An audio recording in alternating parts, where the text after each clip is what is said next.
నమస్తే, welcome to N2 news. Eluru జిల్లా ఏలూరు నగరంలోని శనివారపుపేటలో ఉన్న 11 రోడ్లలో ఉన్నటువంటి స్థల వివాదంలో సంబంధిత యజమానికి అన్ని హక్కులు ఉన్నాయని, ఈ విషయంపై అధికారులు తగు న్యాయం చేయాలని రాష్ట్ర Jangam corporation director Kadamanchi Rangarao demand చేశారు. ఈ విషయంపై ఆయన మీడియాతో మాట్లాడారు. స్థలాన్ని ఆక్రమించుకున్న మహిళ నకిలీ పత్రాలు సృష్టించి స్థలం నాదే అంటూ వివాదం చేస్తున్నారు వాపోయారు. అంతేకాకుండా ఆ మహిళ కొంతమంది డ్వాక్రా మహిళలతో కలిసి లేనిపోని గొడవలు సృష్టిస్తున్నారని, అంతేకాకుండా స్థలం యజమాని అక్రమ కేసులు బనాయిస్తున్నారని తెలిపారు. ఈ వివాదంపై తల యజమానికి ఒరిజినల్ పత్రాలు ఉన్నాయని, దీనిపై సంబంధిత శాఖ అధికారులు స్థలాన్ని పరిశోధించి సంబంధిత స్థలం యజమానికి పూర్తి హక్కులు ఉండేలా వివాదాన్ని సద్దుమణిగించాలని విజ్ఞప్తి చేశారు. అయితే ఆక్రమిత మహిళ ఈ విషయంపై రాజకీయ రంగు పులుముకునే విధంగా వివాదాలు సృష్టిస్తుందని తెలిపారు.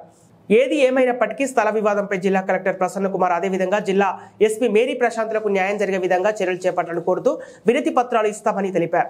ఈ స్థల వివాదంపై ఏలూరు శాసనసభ్యులు మాజీ ఉప ముఖ్యమంత్రి ఆళ్ల నాని స్థలాన్ని పరిశీలించడం జరిగిందని తెలిపారు. నా పేరు కడమంచి రంగారావు, మా గ్రామం వెనకడిని.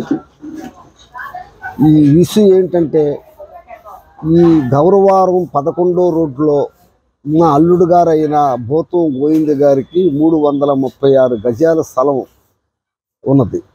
అది కబ్జాకి గురైనట్టుగా తెలిసి మేము వచ్చి అడగగా ఆ అమ్మాయి పైగిడి కొండల లక్ష్మీ కుమారి అనే ఆవిడ మా స్థలంలో కూర్చుంటూ జరిగింది.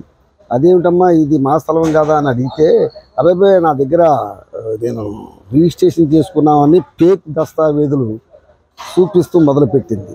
నేను ఆ స్థలాన్ని మా అమ్మాయికి మా అల్లుడికి నేనే కొనిచ్చానండి.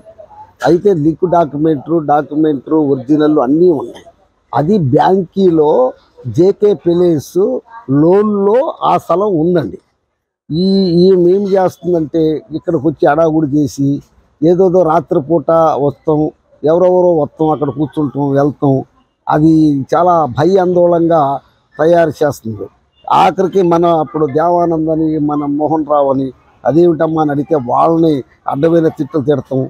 ఈ విధంగా చేస్తాం కాక ఆ అమ్మాయి ఏం చేసిందంటే, మందు దాగి, మేము ఇక్కడ కూర్చున్నామండి, ఎవరైనా కూర్చున్నాం, మందు దాగి కింద పడిపోయి ఏదో యాక్టింగ్ చేసి హాస్పిటల్కి వెళ్ళింది. హాస్పిటల్కి చేరి మా మీద ఏదేదో అబండం పుట్టించి, ఏదో అబ్బాయి చౌదరి గారు మనసులో వచ్చి మమ్మల్ని అడావుడి చేస్తున్నారని వాళ్ళ పేరు కూడా తప్పు పట్టిస్తాకని చూస్తుంది. కనుక మా స్థలం మాకు అన్ని విధాలుగా డాక్యుమెంటరీ ఉన్నాయి, అన్ని విధాలుగా ఉంది. మేమేం చేసామంటే, ఆ టైంలో ఇంతకు ముందు ఈ అమ్మాయి కబ్జా చేసిందని తెలిసినాక మేము పోలీస్ కంప్లైంట్ ఇస్తామైంది. ఆ పోలీస్ కంప్లైంట్ ఇస్తే ఆయన ఏం చేశాడంటే ఎంఆర్ఓకి ఇచ్చాడు. ఎంఆర్ఓ గారు దగ్గరికి వెళ్తే ఆర్డీఓ గారిని కలిసాము, ఎంఆర్ఓని కలిసాము. ఆయన 145 సెక్షన్ కూడా ఇచ్చాడు. ఎంఆర్ఓ గారు కూడా వచ్చి చెప్పడం అయింది. ఆ అమ్మాయి ఇంకా లేసలేదు. పోలీస్ స్టేషన్లోంచి కూడా వచ్చి, అమ్మ ఇది 145 వచ్చింది, మీరు వెళ్ళిపోండి అంటే కూడా వెళ్ళడం లేదు. ఎస్సీ క్యాస్ట్ వాళ్ళని పట్టుకొని ఎస్టీ వాళ్ళని పట్టుకొని ఎట్ట పడితే అట్ట మాట్లాడతాం. అంటే నాకు చాలా బలగం ఉంది, నాకు పొలిటికల్ ఉంది. ప్లాన్ చేసి గట్టిగా ఈ విధంగా ఇరికిచ్చి భయాందోళన పెట్టి ఆ స్థలం తీసుకోవాలన్న అర్థం ఒకటి పెట్టుకుంది. ఇంకోటి ఏంటంటే అండి, ముఖ్యంగా స్థలం మాది. అయితే ఈ స్థలాన్ని ఒక ఆయనకి మేము లీజుకి ఇచ్చాము. ఆ లీజుకి ఇచ్చిన ఆయన చూసి, ఈ లీజుకి ఇచ్చిన ఆయన నా స్థలాన్ని ఆక్రమించుకోపోతున్నాడని ఆయన మీద కేసేసి, ఇది ఎక్కడండి, స్థలం మాది, వాళ్ళకేదో లీజుకి ఇచ్చాము, వాళ్ళ మీద కేసేసింది. ఇప్పుడు మేము కూడా అన్ని రకాలుగా మా దగ్గర రికార్డు ఉందండి. మాకు డాక్యుమెంట్ ఉంది, బ్యాంకీ లోన్లు ఉండే అది ఉంది. తర్వాత ఈవిడ ఏం చేస్తుందంటే, ఆయన జామకాయలు అమ్ముకునే బండి తోతుంటాడండి. ఈ అమ్మ ఆసరా అంటారు, ఏదో డోక్రాలో ఉంటుంది.